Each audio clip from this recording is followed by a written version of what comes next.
Hi everyone, today I'm going to show you how I created these off-shoulder gathered blouses, so just keep watching. The fabric I decided to go with is a nice blue and purple Ankara, which is a Nigerian fabric. I folded the fabric into two as seen. Next, I'm drawing onto my fabric a very crude, rough version of a bodice sloper on the fold. I am drawing it using a waist measurement that is 1.5 times my actual waist. This is so that I have enough of the fabric to gather at the waist.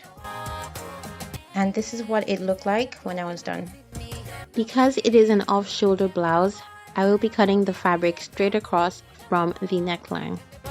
I then added 1 inch of seam allowance around most of the sloper, but with 2 inches at the bottom. Then I cut.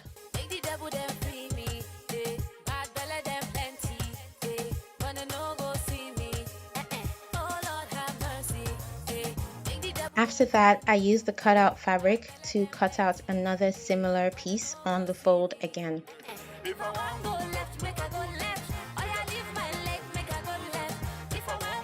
I now have 2 identical pieces that would form the main body of the blouse.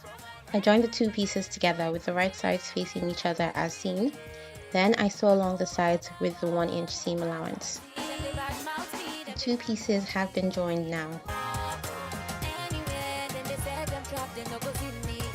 Next thing is to sew along the armholes just to have nice, neat, tucked in edges.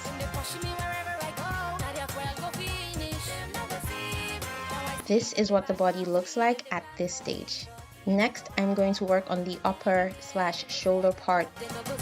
There are 2 ways in which I personally cut out the shoulder part. The first is a straight rectangular cutout. The second is a circular, slightly more complex cutout. I am going to show you the first one, which is the straight cutout. I took the rest of the fabric and folded it vertically down with the wrong sides facing each other, as you can see. Then I cut out a long rectangular piece.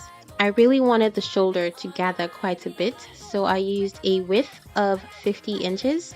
I decided on a length of 10 inches with a 1 inch seam allowance on all sides. I joined the pieces together on both sides as shown. Now that I am done joining the shoulder pieces, here comes the more difficult part, which is joining the shoulder piece to the body piece. It is quite difficult to explain, so watch carefully how I place the center of the shoulder piece with the right sides facing each other between the center of the body piece.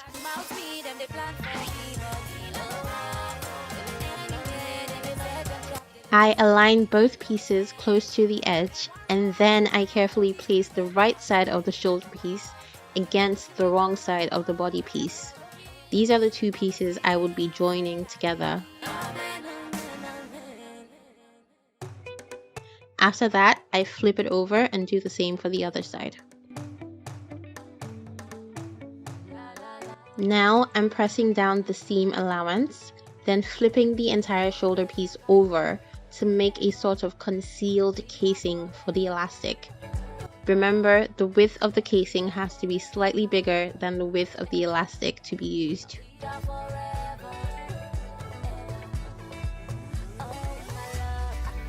So I'm just going to fold the fabric and then sew all the way around the shoulder piece, leaving a little gap for where the elastic will pass through.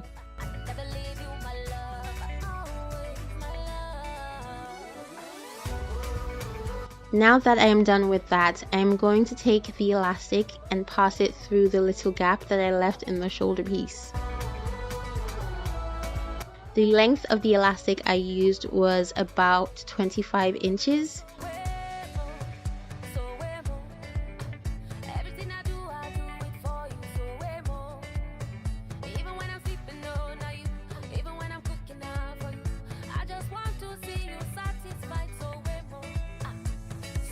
I decided not to sew the elastic, but instead to knot it and tuck it inside of the casing. I did that just in case I needed to adjust the elastic later on. Then I hand stitched the casing closed. Next, I decided how cropped I wanted the body to be. Then I folded it to that length to form a casing for the elastic. Then I stitched it.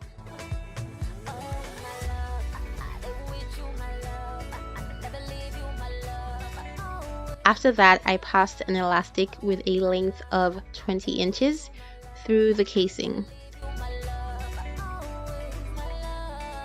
I also tied and tucked the elastic and hand stitched the casing closed. At this point, I'm pretty much done. All I had left was to hem the raw edge of the shoulder piece. And that's it, we're done.